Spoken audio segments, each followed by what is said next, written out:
Hello, good evening from Manchester, and welcome to Diaspora Voices. And today we will continue talking to Pervez Khan, who teaches film making, film theory, screenwriting at Johannesburg University at the moment. And we are talking to Pervez about his story from a baby who came in 1962 to Britain, and from there on, he came to High Wycombe and then moved to Birmingham, and he is in a Birmingham primary school, and we are talking about his life from there in today's show. Till then, we discussed it in the last show, so this is second part of our story with Pervez Khan. So welcome, Pervez Khan Saab. Yeah, here he is. Yes. Sambonani, I think I explained before, but I'll explain again, which is one of the 11 languages, Zulu, of South Africa. And it means I see you, and I see your humanity, and I see your ancestors. Lovely phrase, lovely phrase.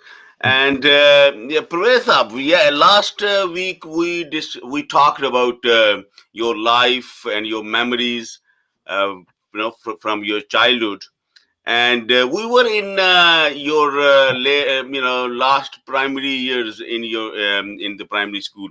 So, but last week we were supposed to discuss show some photo which we forgot, and also you want to talk about something about your mother.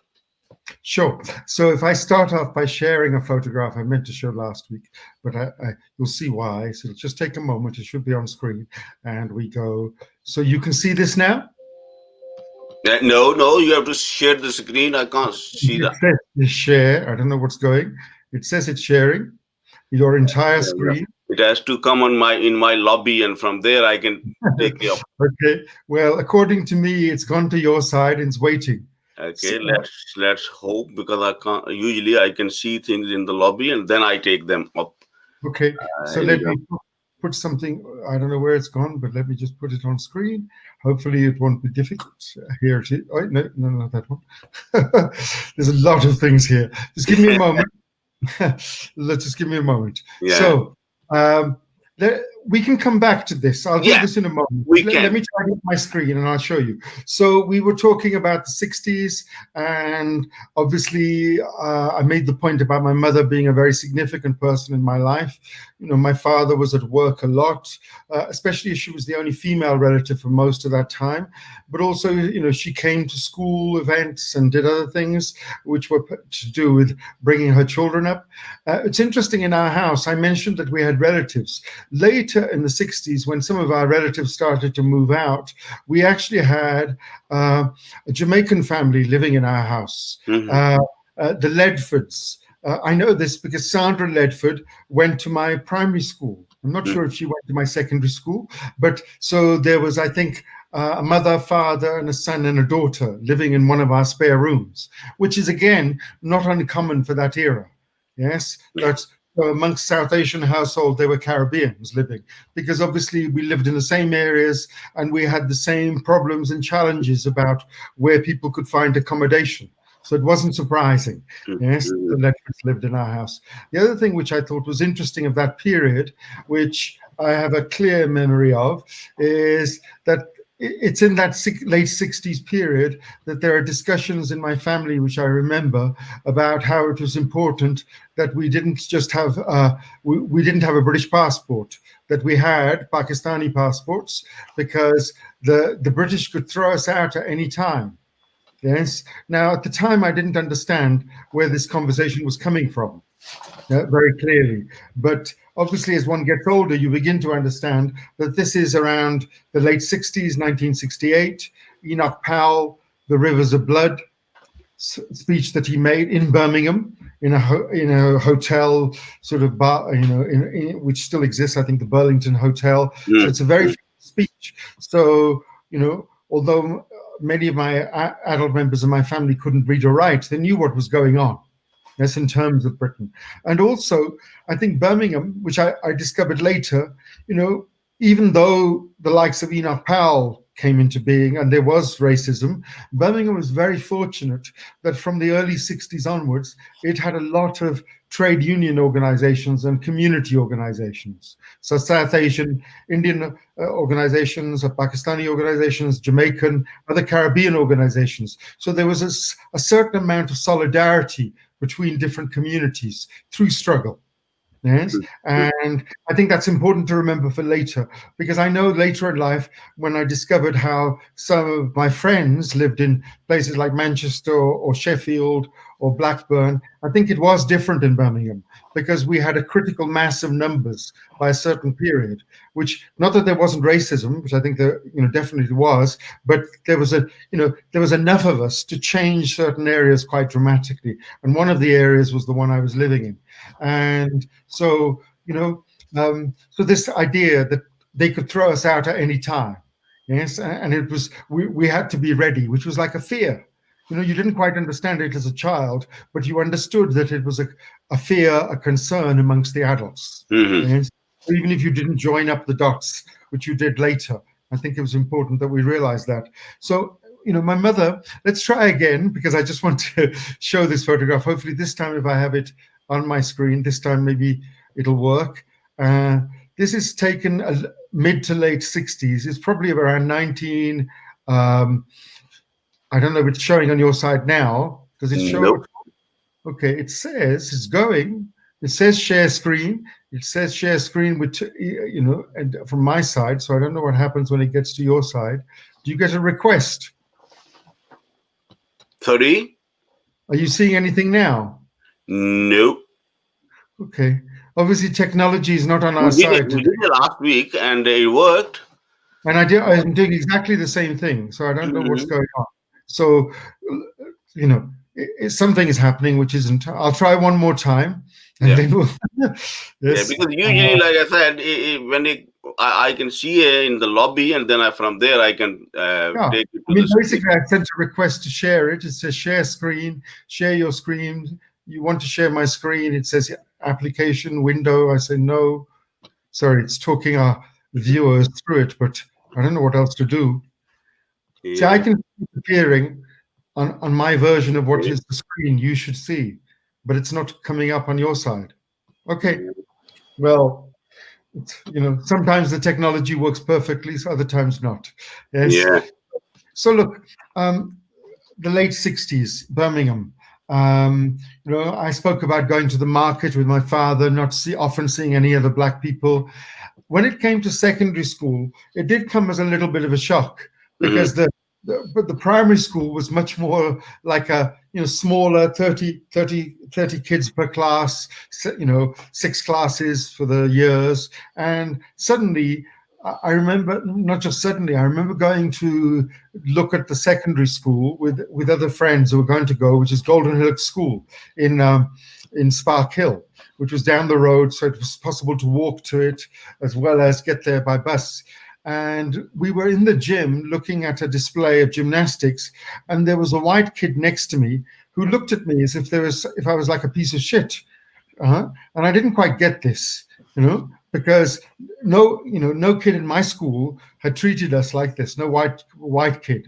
But I saw this kid later, yeah. And why I mention it is the same person. When we started school at the age of 11, called me a black bastard. And so after school, we got into a fight, and I got him onto the floor, and I started to I was on top of him. And then somebody appeared who was a school prefect. This is outside school. And so he appeared, and he went, sometimes, now we were going to the mosque. There was a mosque nearby, which I went with friends, and he was at the local mosque, and he was a prefect. And I thought, okay, because he's I know him through the mosque, he won't do anything.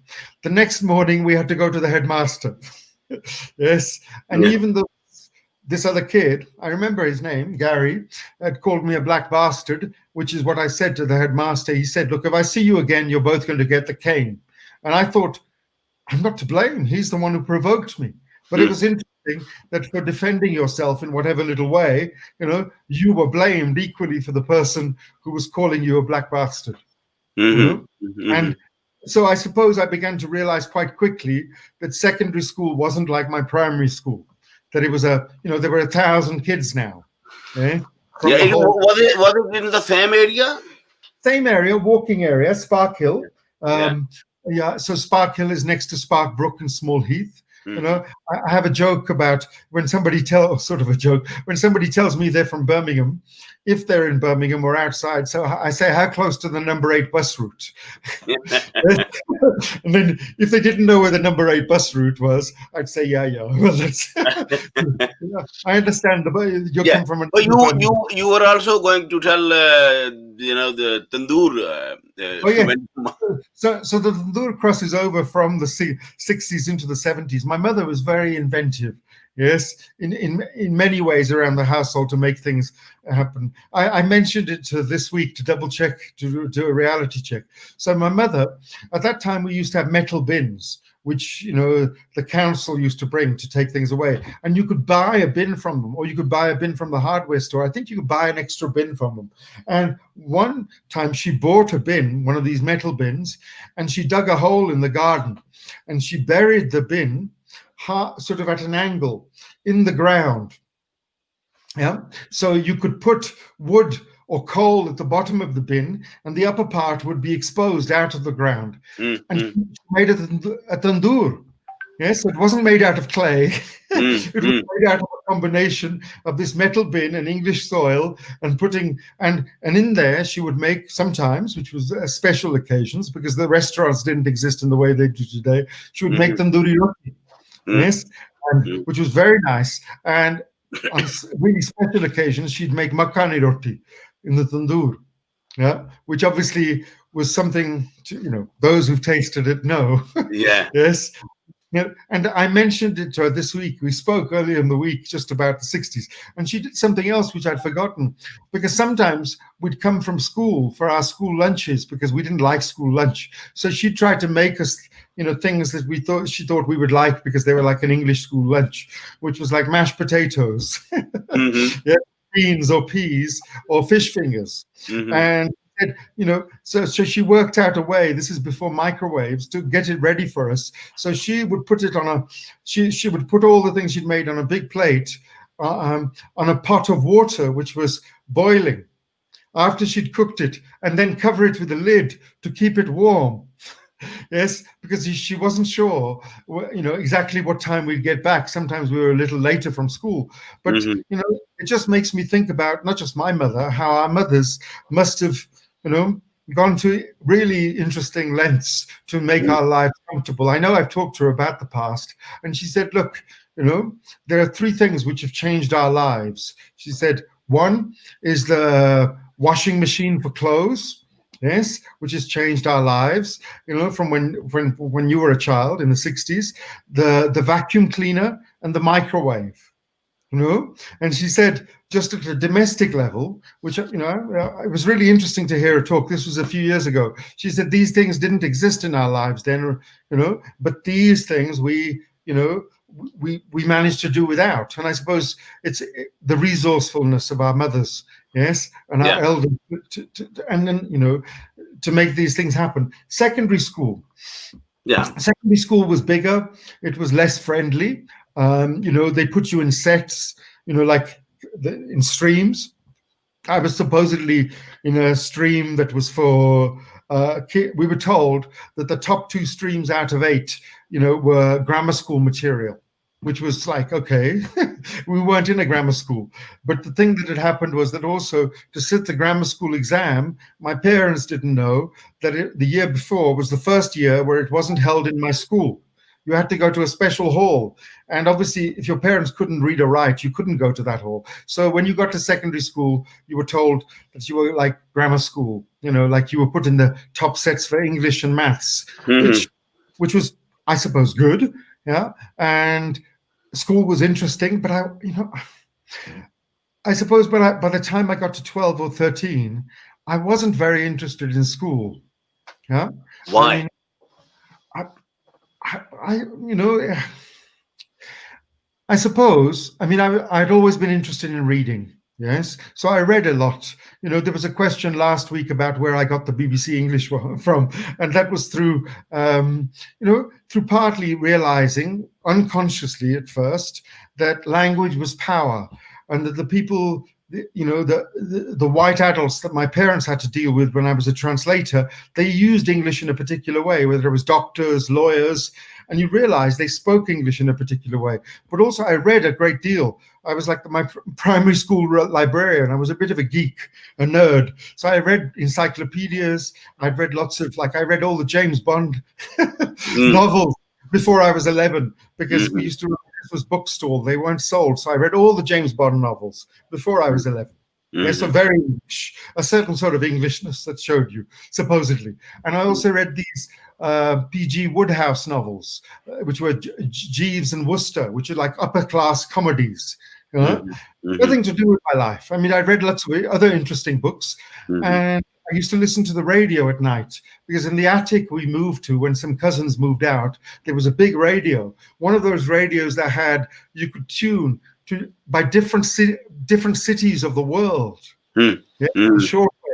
And it was really interesting at night. You'd go to bed and you'd listen to, you know, you could go to Moscow, or you could go to Bombay or Karachi or different places. And I used to listen to the BBC, the World Service, which was really interesting. And school, I mean, school was interesting, but I just wasn't. Around this time, what started to happen is that through going to the mosque I would occasionally go to, I met other friends, some of them who went to my school, one of them, and some other friends, and they got me involved in a Muslim youth organization. Yes, which which time period we are talking about? Around about late 60s or early 70s? We're talking about 72, 73, secondary school. Okay. So I went to this mosque because friends went to it occasionally. I wasn't serious about praying. None of my family were. Before that, did you have any interest in politics or political activism or anything? No, not really. I mean, you know, we had a teacher at school, a history teacher, who had a cupboard that you could choose books from, yes, that weren't in the school library. Yes. So I remember reading, I mean, it sounds very grown up, but it was an interesting book. One Day in the Life of Ivan Denisovich. Yes. Which was Solzhenitsyn's book about being in a camp in Serbia as a Russian dissident. Yes. I remember reading that and thinking, this is interesting. Yes. The other things we were reading at school, literature I was interested in, history I was interested in. Like we read Kes by Barry Hines, which is about the Kestrel, and set in the north of England, about a working class community. Now, it was interesting. I didn't come from a working class mining community, but there was something in this book, which was made into a film by Ken Loach, which struck me.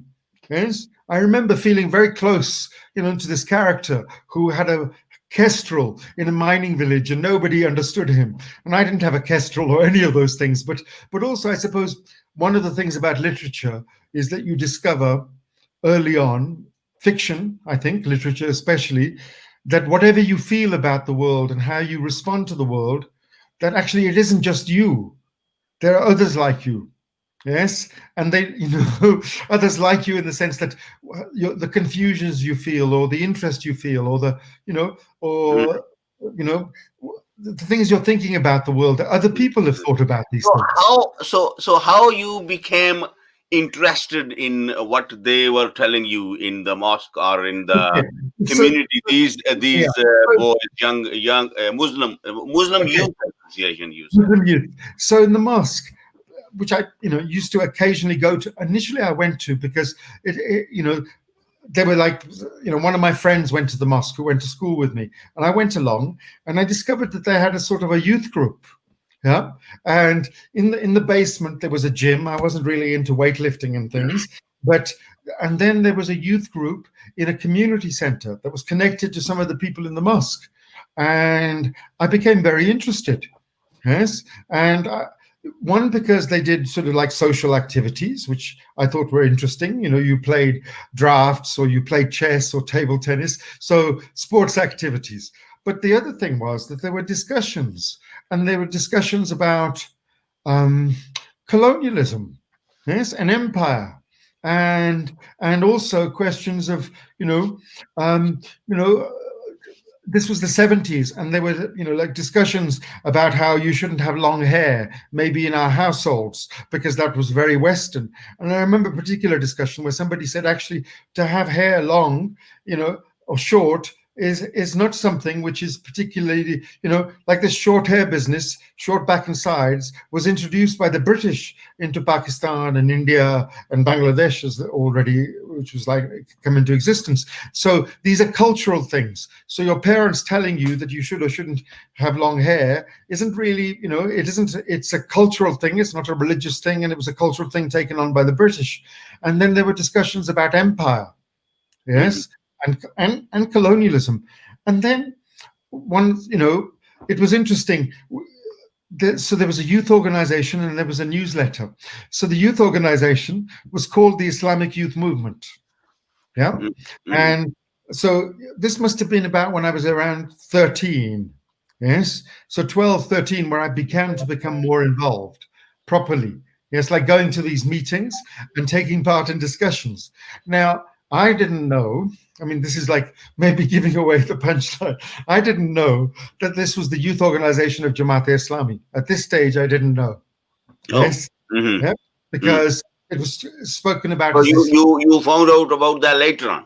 Well, it didn't take long. I suppose what didn't take long is that one of the things that they said was that we should pray. Yes, because we were Muslims. And in my household, there was no praying as such, apart from Eid or Namaz-e-Janaza. Yes, nobody went to Jummah Namaz or anything else. So I thought that's interesting. And also, we should learn to read the Quran and know what it means. I thought, well, that's interesting, because I'd learned to read the Quran, but I didn't know what it meant. I'd forgotten how to read the Quran. So as part of my seriousness, which just shows you, at like about 13, I went back to mosque again to learn to read the Quran, to sitting with the little boys. Yeah. Yes, it didn't take as long this time. Yes, because I already knew it. It came back. So I started to pray more often and to read the Quran. My parents at first thought this was okay. This is just something he's doing. And then they realized that I was becoming, because it was Jamaat-e-Islami, that I was becoming a Wahhabi. So how did you find out that they were Jamaat-e-Islami? Okay, so it became clearer, yes, as time went on, the 5 times praying. So then we began to discuss about what form of Islam existed in Pakistan, India, Bangladesh, and without being openly critical of it, there were discussions about the Islam and its origins and how it began. And then there were publications, which, we were given to read, which I read because I was interested in reading. And there it was, definitely say things like, I'm sure they still exist, the Islamic Foundation in Leicester, yes, which I visited, where they had a major library. And then you realize that a number of people who were involved in the organization in Birmingham were actually in exile from Pakistan. Yes, and some of them were scientists. One was a nuclear scientist at Aston University. One was supposed to have been like a judge from Pakistan. Another person was training as a lawyer. So these were professionals, lawyers, judges, scientists, and the discussions were really interesting. And then the pieces began to fall into, so when your parents start saying you're a Wahhabi, because basically you start to say to your parents, you don't pray. How come you call yourself a Muslim? Yeah? And then, they're saying, well, this boy is Murata Kharabi. Yes. And obviously, that made me even more determined. Yes. Because, the thing is, I was reading, obviously you read, Madudi's work, which was interesting. Later on, you realize that he wasn't an Islamic scholar as such. Yes, he'd been a journalist. that he studied the left in South India, where he was from. And, as I just heard Tariq Ali say once later, the British Pakistani, he said, there's no left cell structure which meets 5 times a day. Yes, in the sense of, so Madudi had observed things, and those I discovered later. But there were people who were older who were involved in it, and you could see there were discussions and debates going on, yes, about the nature of Islam, power. People would come from Pakistan sometimes, or you would visit other branches, yes, and people would get you involved in doing things. And very quickly, I was the editor. I was the editor of the magazine. Yes, that was produced from Birmingham. Yes, there was a Birmingham in my garage somewhere in Birmingham. There's a copy of it. Yes, which I kept. But also it was national. There was a national magazine. It was a Birmingham produced, because Birmingham had a big branch, and also there was a printer. So there were people involved in it. You could see who were educated. And that was interesting, because you could have a discussion with them about the world. And there was also, interestingly, a certain sort of, the term camaraderie. Yes, yes. Although nobody said comrade, people said brother. Yes, yes. And so 15, 16, I'm one of the organizers in the Birmingham branch. I become like secretary of the Birmingham branch. You go to branches in Nottingham, in Manchester, in Bradford, in off Lum Lane. I remember going to the Bradford for the first time, yes, and spending some time. There were some English Christians there, white Christian, Muslims, sorry, who'd been Christians, who were converts, and it was interesting to meet with them. Yes, and to have discussions. And so, and sometimes there would be discussions at West Hill College, which was a religious college, for training, theological students. And I'd be sent along with somebody who was an elder, because obviously I read. And not only did I read the Quran, I read sections of the Bible as well. So I could hold a discussion about these things. So school became very boring. Okay. School was, I was interested in history. I was, interested in, the sciences still, English. Yeah. But the academic side of it, and the reasons why, because I suppose what they were talking about, which, they were definitely talking about it, and we were talking about it, I was part of them, is that you wanted to change the world. Yes. And as you realize later, at the core of Islam, which is why, later I discovered many people who come from Muslim backgrounds got involved with socialism, was that there is a very core thing, a theological thing, which I discovered later. Unlike Christianity, there's no concept of original sin in Islam. The sin of Adam and Eve, which is handed down through the flesh, which has existed in Christianity. Within Islam, everybody is born innocent. Yes, and it's a matter of you, but you can see that has a very positive thing as far as a belief thing. We can talk about that later if you're interested. Yeah, but yeah. 15, 16, I'm very involved in this. Some of my school friends are, so I'm recruiting people amongst my friends to join.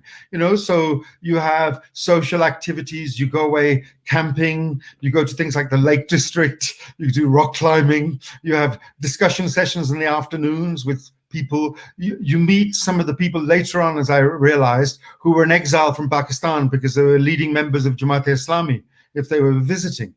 And so for about 3 years, 3 years, I was very involved in this, yes, which was supposed to be the key years of school from about 13 to 16. School wasn't. Did they affect your studies? School education, curriculum, performance? Yeah, no, definitely. Because, look, what it was also clear that some of the others in Jamaat-e-Islami came from middle class households, where there was a sort of an infrastructure for making sure kids studied and stuff. For me, in my household, I was the first child to go through school, the whole schooling mechanism. So it was very up to me. There was nobody looking over my shoulder, checking on what I was doing. Any of those things, because there wasn't anybody else who'd been through the schooling system.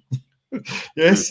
So, it was up to me. And as a 15, 16-year-old, school didn't seem that important. Some subjects, English, I was very good at. I could sit down and do a comprehension test or write an essay, at the drop of a hat. Some other subjects were like that. History, I was okay at. Some of the languages. But some subjects you couldn't just sit down and do. You couldn't do maths in that way. You couldn't do the sciences. So, I didn't do very well. But I wasn't actually bothered about that, because I saw myself as being part of this bigger thing of wanting to change the world. Yeah, but that changed itself. Yeah. Yes, and how that changed is that school came to an end. I mean, I didn't do that well, but I did well enough to think about doing A levels and going on. But I didn't want to stay in my school because the subjects weren't of interest to me.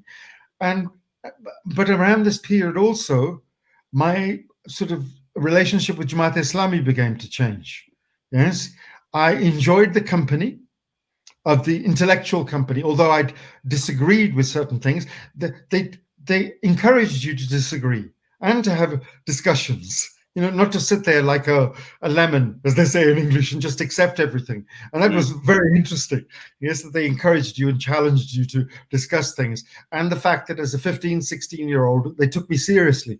Yes, more than my teachers maybe, or my family did. But the problem arose that I realized that I didn't believe in God. You realized that you didn't believe in God? Yeah. Wow. How? How did you realize that? It didn't happen over one day. Yes. Here, obviously, look. So I had read in translation the Quran. Yes. I have read other things. The Hadith. I won awards, in Jamaat Islami type things. But there was a feeling which grew inside me that it just didn't make sense to me. I couldn't put my finger on it very clearly. Yes. But the idea of an existence of a God just didn't seem real to me anymore. And so when I was praying, I found myself not focusing. Yes. Yes. Because I wasn't believing. Yes. And if you said what made you stop believing, I can't tell you in this. Yeah. It was just an accumulation of things. Yes. That I did ask questions, even when I was like, in Jamaat Islami. I remember asking, this wasn't the reason that made me stop believing. I remember asking one of the older brothers, I said, so if Adam and Eve were the first human beings and their children were the first children of human beings, who did they marry? Yeah. And I remember it was the physicist brother who said this to me. He said, well, incest was allowed. Yes, because there was nobody else. Nobody else that Adam's and Eve's children could marry. You understand? And they said incest was allowed. Yes. And I thought, oh, okay. Interesting. Incest was allowed. Adam and Eve's children could marry each other. And so there were questions which had always, which I sort of got answers to, but the idea of not believing in God. So I remember when I came to this sort of conclusion, I was, it was worrying. Yes. And I remember did you share that with them? Did I discuss that with them? Yeah. No. No. No. What I did do one afternoon is in Smallheath, there used to be a church, a Catholic church. If it was a Protestant church, I would have gone to it. So one afternoon, I went and sat in the church. And I thought, if a priest comes, I'll talk to them. I must have sat there for 45 minutes. Yeah. And I looked at my watch, half an hour, 40 minutes, 45 minutes. And I thought, it's okay. There's no God. Yes. And I suppose sitting in the church was my way of just saying, let's just give it one go. Now, it was very difficult. What I had to stop doing is I stopped going to all the meetings. Yes. And I stopped going to the mosque. Yeah. Which was very difficult initially, yes. But I understood that actually there were two things going on here. One was my not believing in God, yes, which was definite, and if somebody had had a big rational discussion with me, I would say, I don't believe. Look, whatever you tell me, I don't believe, But the other part was that I missed this group of people because there was a dynamism to them and an energy. Yeah. But I sort of, I was also lucky, I suppose. And now you were in college. Well, yeah. So I went to college, yes, and I started to do my A levels, yes, which my parents had no understanding of what I was doing. I chose to do government and politics, A level, religious knowledge, and sociology. An interesting mix. I had to redo some of my O levels, which was like, okay, I got that out of the way. So, I remember sitting in sociology, and the sociology lecture went through, Durkheim and, others, and she got to Marx. And she just discounted Marx as a sociologist. Yes. And I'd read a little bit of Marx, even in my sociology books. And I thought, well, actually, he's not like Durkheim, and he's not like these other sociologists. There's something different to him, but I couldn't argue it. I was also doing government and politics, which was about the state, electoral systems, how that was working, going back to ancient Greek, looking at other systems, and religious knowledge. So I was sort of interested in these things. But one afternoon, after about a year of doing this, because it was like a 2-year thing, one afternoon I used to catch 2 buses to go to college. From Small Heath, I'd get off at the Bristol Road. People will know the number 8 bus route. Then I used to have to catch a bus to Bourneville. And opposite the bus stop was the ABC cinema. And it was showing, maybe you've seen it, it doesn't matter if you have, if some of the others will have seen it, Stanley Kubrick film 2001, A Space Odyssey, yes, which was on at 70 millimeter. I think they had a special print of it because it was now 10 years. So instead of going to college, I went to watch 2001. Yes, and it was a long film. And after it finished, I went home again. The next day, I got on the bus, and I got off the bus at the number 8 bus opposite the ABC cinema, and I went to watch the film again. And the same film next day, next afternoon.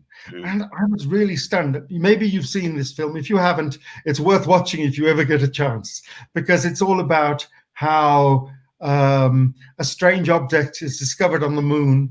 Yes. And, it has all sorts of but there's a build up to that early, human ancestors or pre-humans. And I was just stunned. I took the bus into town. I remember this, memory. I wanted to say, I was rereading things earlier. Obviously, memory is combined with our imaginations. There's no memory that isn't. I mean, biological memory doesn't work like that. Yes, with our imaginations. But one of the things which I think, I've done since I was 17, 18, I don't have them all here with me, but I've kept notebooks. So some of these things I noted at the time, just about what was going on inside my head and stuff. So I get off the bus in town, and I get off the bus, and as I'm crossing the road, it's like a semi-pedestrianized area in the center of town. A bus hit me. A bus hit me. I wasn't paying attention. I was away, like they say in English, I was away with the fairies from watching this film for 2 afternoons in a row. And this film really struck me. Yeah, and I was maybe only 4 people in the audience. It was an afternoon screening. And it really, it's one of those films that those who've seen it will know what I mean. It makes you think a little bit. It doesn't give you any answers, but it makes you think about, life and the universe. And so the bus hit me, but it was going very slow. It was a semi-pedestrianized area. I got up, I dusted myself off. The bus driver was more shocked than I was. And I thought to myself, why am I going to college? And, I was doing government and politics, as I said, sociology and religious knowledge. But I thought, I don't want to go to college. I'm doing these things, but I'm not really interested. So in the next week or so, I started to look for work. My parents didn't know this. Yes. And I got a job on what was called the Youth Opportunities Program. You went to the unemployment, somebody had told me, and this was like Thatcher's Britain had sort of come, yes, and they had created these job schemes, the Youth Opportunities Program, so you could be like you could be as part of a community project or some sort of other project, and they gave them a subsidy and they paid you some sort of money, which was a bit more than dole money. Yeah. Mm-hmm. And so I worked on, I joined this adventure playground, which they did really interesting things. Adventure playgrounds, I don't know if they exist anymore. I don't think in that form, but they did things like photography, and they did painting for kids through summer play schemes. And I went and I got the job. They all had proper jobs, but I had this sort of youth opportunities program job. I'd done a little bit of photography at a youth club, and they said, "Well, you're going to teach photography when it's the Easter play scheme." I said, I don't know much about photography." They said, "There's the dark room. Here's the chemicals, a book. You've got 2 weeks, and you can spend as long as you like in the dark room. Yes, so you can learn the basics of photography, and you're going to have to teach." And basically, when the Easter play scheme, I think I started the job in February, and the Easter play scheme came, I was running photography workshops, and we were, starting to make things out of wooden structures and concrete. One of the people there had been a sculptor, and I started to make things. We made this huge giant whale, yes, out of concrete and wood, and over another play scheme. And I became very interested in all of these making things. And the other thing was, through this group of people and others, as I was meeting, I met people who were lefties, who were artists. Yeah. And you liked it there more than in college? Much more so. Why was that? Did you ever think about it? No, because I could write. I could write an essay. That wasn't an issue. My English was good enough. I got an A in my O-level English. So straight, without sitting down and even thinking about it. So I could comprehend. It wasn't, and I could, write creatively, write comprehension things. I just found it more interesting to be in the environment where you are making things with people. Yeah, and learning to make things and showing people how to make things. And I found it really fascinating. I mean, one of the people there was a painter. He encouraged me to paint. I learned how to paint on the sides of buildings, with young people, how to make these paintings on the side of buildings. And I thought, this is really interesting. Yeah, this is far more interesting. I remember this is 1979, the general election. Yes. Thatcher coming to power. I remember sort of, people going to the local pub, waiting for the results, and so the Thatcher era I was aware of and what was coming, because this had been like the National Front and racism. I mean, even in my mosque era, one of the guys who used to go to the mosque with me used to carry in his jacket pocket, he used to carry dried chili powder. Yes. One day I picked up his jacket. He said, "Oh, be careful." And I said, "Why?" He said, "Well, if anybody comes to attack me, I can throw chili powder in their eyes." So this was the mid to late 70s. Things were changing in Britain. And so I got involved in this adventure playground. And through these people and other people, I met musicians, I met theater people, writers. And, they encouraged me. I applied for a job, which I shouldn't have got, as a youth and community worker, which was really for older people who they were trying to recruit people into Birmingham Youth and Community Service, young black people who were in their 20s or 30s who were already in jobs. They were trying to get them to join the youth service because they could realize Birmingham was going to change. So I got this job. I think the union didn't like the idea because it was supposed to be people who were not so young, but I got the job. And I became a trainee youth worker, and I used the arts in my youth work. And I did that and it was very surprising, Shams, because going from working in the youth opportunities program to be a trainee youth worker, I was suddenly earning more money than my father. And he'd worked in a factory for almost 30 years, which was, so it was just interesting the shifts which were happening. Yes. And obviously I was still living at home. So I would give my parents part of my money, which was part of the tradition, like here's money, and I get to keep some of it. But the youth work was important and again interesting because I get to meet more people in the arts, and I was writing. But with the youth work, I also became dissatisfied after about a year and or so. And I had a chance, a friend of mine, after about a year and a half, she'd gone to London and she remembered I used to write poetry, which I did, and that I drew, which I did. I made a poster for an arts event at the Midlands Arts Centre where I read some of my poetry. And she said, there's an opportunity for you to come to London for 6 months to be part of this theatre project. And most of the people are from London, but they want some people from outside of London. The Arts Council is going to fund, and I've suggested you. And I initially didn't have to leave my job. I could go at weekends. But after a few months, it came to a choice about whether I was going to stay in my job or not. And there was somebody else who worked as a youth worker, and he said, if I was your age, he was 30, really old. I was 19, 20. And his name was Derek Culling. And he said, if I was your age again, I'd go off and join the theatre company. I wouldn't be a youth and community worker. Mm-hmm. That's great. Yeah. So basically, I spoke to my job, and initially I said to them, I need to work less to do this. And they said, no, you have to, So basically, I left my job towards the end of what was going to be 2 years. And I was supposed to be going to college now to train. And I became part of this theatre company in London. Yeah. Which was, again, completely outside of anybody I'd known in Birmingham. And it wouldn't have happened to me if it had just been Birmingham, And so I was very, very lucky. I joined what was a black theatre company. I thought I was the only Asian, yes, because everybody else was from the Caribbean. And then I discovered that some of them had Indian aunts or cousins, although they were from Jamaica.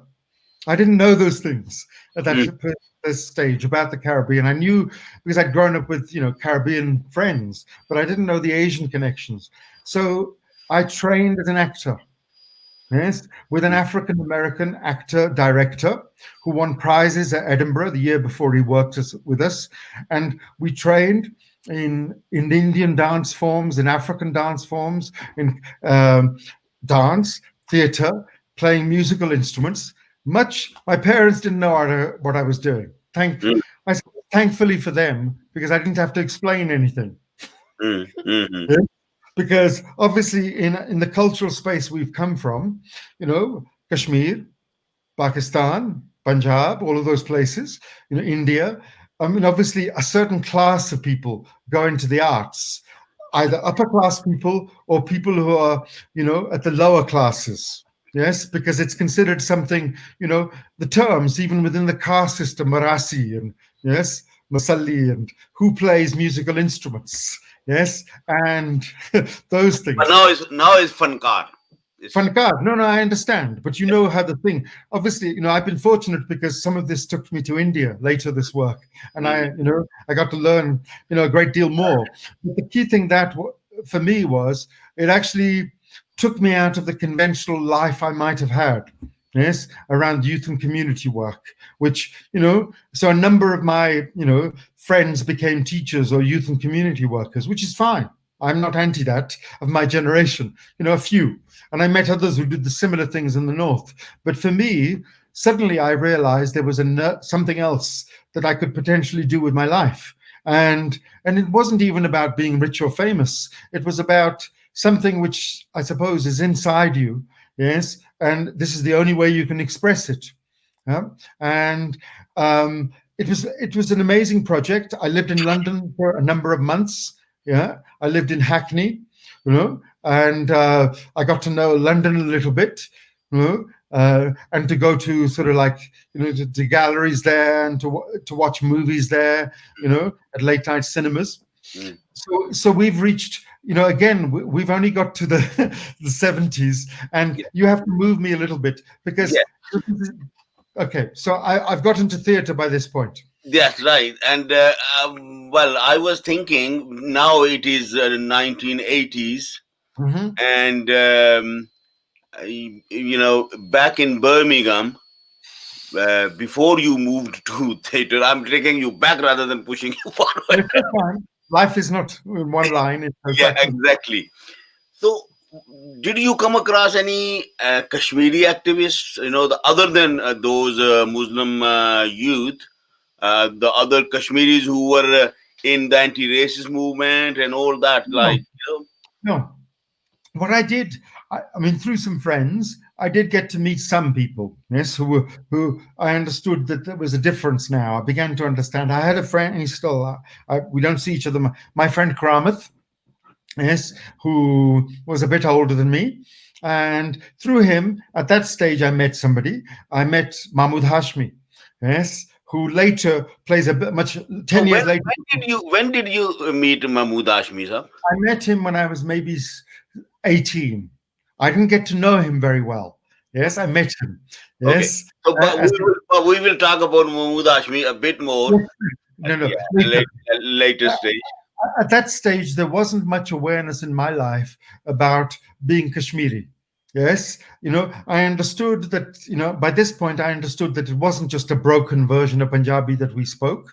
Yes, and, that it was a distinct language. I still didn't know too much about it. That comes a few years later, around the mid 80s. But, I become aware of sort of certain sorts of activism that's going on in Birmingham. And, when I came back to Birmingham after being in London, it was still around the arts, but I started to meet people who went to political meetings every so often. Yes, white folks sometimes, Caribbean. Yes, I didn't know any Asians in my area. Yes, I knew one or two. There was what did happen around 1980. I think it's just before I went it was before I went to London. When I was so basically there was in Small Heath in 1980, one summer's afternoon, a bunch of skinheads, racists in this case, not all skinheads were National Front. I mean, but at this period of time in the 70s, very clearly, sort of pushed their way through Small Heath, pushing around, elders, spitting on kids in the park, pushing people down, and rushed through the area, sort of beating people up and abusing them, verbally abusing them, physically abusing people. And the word got around very quickly. And that evening, I went to a meeting in a pub in Small Heath on the corner of Munt Street and Coventry Road. I'm not sure if it's still there, called the Malt Shovel. And there was a meeting of political activists. Some I'd seen around, but I'd never met before. And there were a few people at the front, and the meeting started. I was there. Somebody I knew from the youth club, a young Caribbean guy, Stephen Gale, was there. And we were two young people at that meeting, from what I remember. And so it was decided that we should go and talk to the young people as a group that were going to meet outside Small Heath School. And so the elders at the meeting, who I knew but didn't know that well, decided that Stephen and I should talk to the young people and tell them to go home, because they were sort of gathering outside the school. And in the time it took to walk from the back room of the Malt Shovel pub to Small Heath School, which is only about 5 minutes away, so it's a few hundred yards, we spoke to each other and we said, we're not going to tell everybody to go home because if they're skinheads, we're going to come back. And at this stage, because I'd done sociology, I was working as a youth worker, I was reading Race Today, which was Darcus Howe was involved in, Farooq and the others. So there was an awareness of things that were going around the country. So when Stephen and I stood up on the wall near Small Heath School, and so the elders stood up and said to them, "Oh yes, we're going to get some young people to speak to you. Yes, to tell you what we've decided." So we stood up and we said, "So we've just been to a meeting, and they've decided that we should all go home, and we don't agree with that." So what happened was one or two of the elders started swearing at us, trying to pull us down off the wall. And then the others said, just leave them.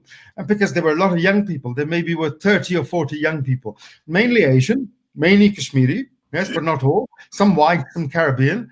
And people decided not to go home that evening.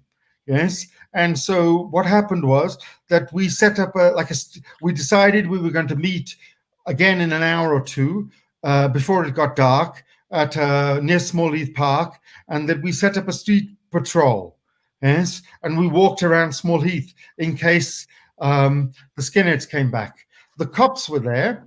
The cops were there in their jeeps with wire frames on, which I saw later and became familiar with in the 80s and in different times, and with Alsatian dogs on side streets. But the skinheads didn't come back. We decided the next night we'd meet again, but there were less of us the next night. Not as many people came. But I think it was an important moment, yes, for me, because this was before going to London, yes, and realizing that what was happening in other parts of the country was also happening in Birmingham. So this was around 1979, 80 before I went to London. Yes. So now we're 2 minutes to. I don't know.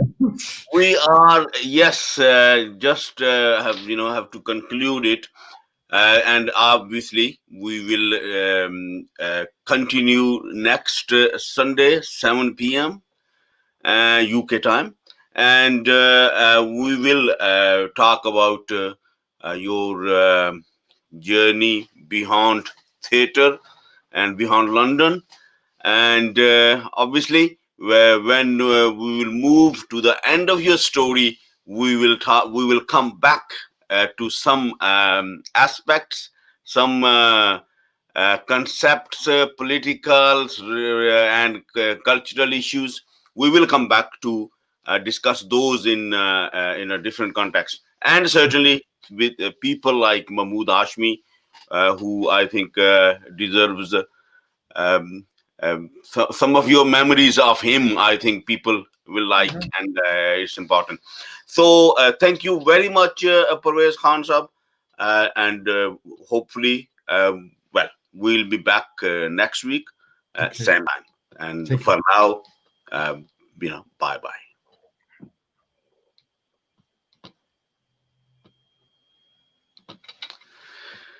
Right. So this was Pervez Khan, and telling his story from Mirpur to Birmingham to Johannesburg, and we are in the middle of his long journey, fascinating journey, and we'll continue talking about that next week. For now, this is all we had for this show. Bye, and take good care of yourself.